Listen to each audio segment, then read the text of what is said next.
హర హర మహాదేవ. కార్తీక మాసం భక్తుల ఆధ్యాత్మిక శోభను పెంపొందించే పవిత్రమైన కాలం. ఈ మాసంలో నారికేళ దీపం వెలిగించడం శివుని అనుగ్రహాన్ని పొందడానికి ఎంతో శ్రేష్టం. ఈ వీడియోలో నారికేళ దీపం ఎలా తయారు చేయాలో, దాని మహిమలు ఏమిటో తెలుసుకుందాం. నారికేళ దీపం వెలిగించడానికి ముందుగా కొబ్బరికాయను తయారు చేసుకోవాలి. దీనికోసం కొబ్బరికాయను పైన కాస్త తెరిచి, ఆ పగుళ్లలో నెయ్యి లేదా తైలం పోయాలి.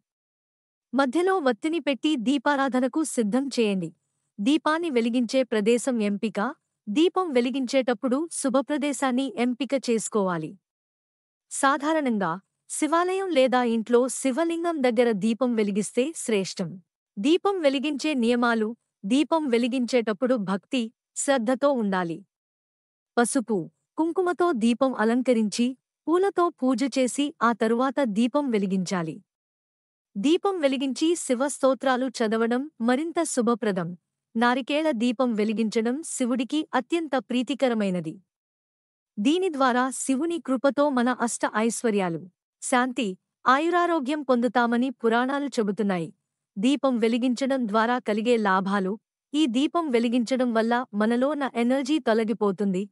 శివుడి కృపతో సకల సౌభాగ్యాలు కలుగుతాయి. కార్తీక మాసం అంతా దీపారాధన చేస్తే మన జీవితంలో ప్రకాశం మరింత పెరుగుతుంది. ఈ కార్తీక మాసంలో మీ జీవితంలో శాంతి, సౌభాగ్యం, శివ అనుగ్రహం కోసం నారికేళ దీపం వెలిగించండి.